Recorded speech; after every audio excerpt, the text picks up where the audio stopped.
वीगलज्जल प्रवाह पावितस्थले कलेवलम्ब्य लम्बिताम्बुजङ्गतुङ्गमालिकां ढमड्ढमड्ढमड्ढमन्निनादमड्ढमर्वयं चकार चण्डताण्डवं तनोतु नः शिव शिवम्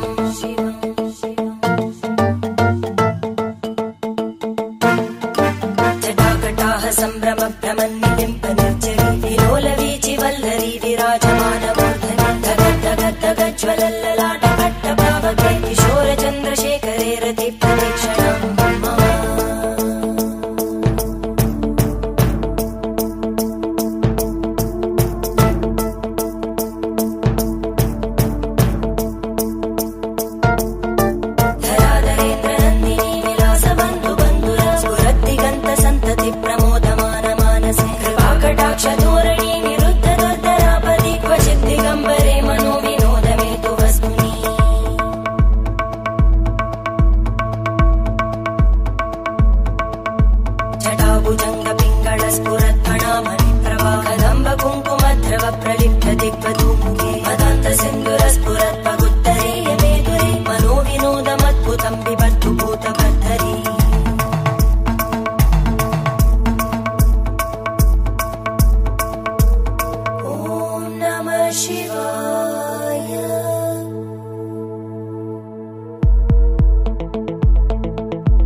सहस्रलोचन प्रभृत्य शेषलेख शेखर प्रसूलधूलितोरणी विदूसराङ्घ्रिपीठ भुजङ्गराजमालया निबद्धजाटचूटक श्रियै चिराय जायतां चकोरबन्धुशेखर ललाटजज्वरज्वलद्धनञ्जय स्फुलिङ्गपाविदीतपञ्चसायकं नमन्निलिम्पनायकं सुधामयूखलेखया विराजमानशेखरं महाकपालि सम्पदे शिरोजटालमस्तुता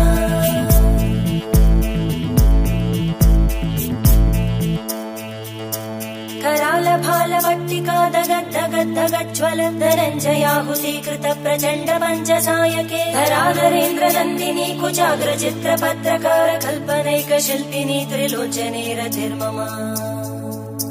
नवीनमेघमण्डली निरुद्ध दुर्धरस्फुरद्गूनिशीतिनी तमप्रबन्धबद्ध कन्दर निलिम्पनिर्झरीधरस्तनोतु कृत्ति सिन्धुर कलानिधानबन्धुर श्रियं जगद्दुरन्धर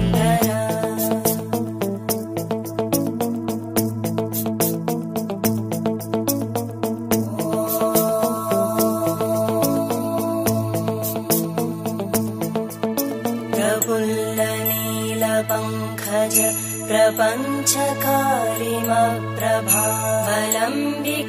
प्रपञ्चकारिमप्रभावलम्बिकण्टकन्दली रुचिप्रबद्धकन्दरं स्मरच्चिदं पुरच्चिदं भवच्चिदं मखच्चिदं गजच्चिदान्धकच्चिदं तमन्तकच्चिदं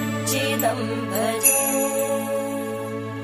अखर्व सर्वमङ्गला कलाकदम्बमञ्जरी रसप्रवाहमाधुरी विजृम्भणा मधुव्रतं स्मरान्तकं पुरान्तकं भवान्तकं मखान्तकं गजान्तकान्तकान्तकं तमन्तकान्तकं भजे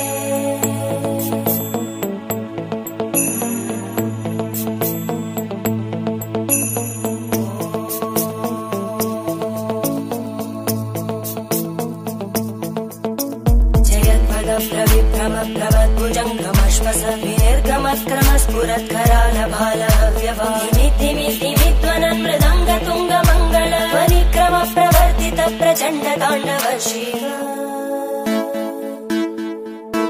त्रिशद्विचक्रकल्पयोर्भुजङ्गमौक्तिकस्रजो धरिष्ठरत्नलोष्टयो सुहृद्विपक्षपक्षयो धरणारविन्दचक्षुषो प्रजामहि महेन्द्रयो समप्रवृत्तिकदा सदा शिवं भजाम्यहम्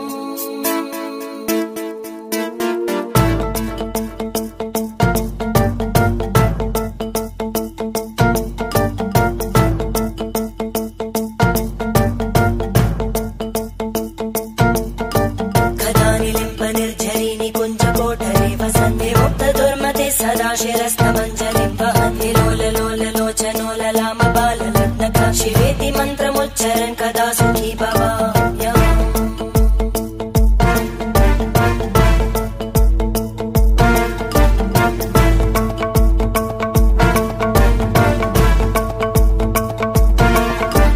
इमं हि नित्यमेव मुक्तमुत्तमोत्तमं स्तवं पठन् स्मरन् ब्रुवन्धरो विशुद्धिमेति सन्ततं हरे गुरौ सुभक्तिमाशु याति नान्यथा गतिम्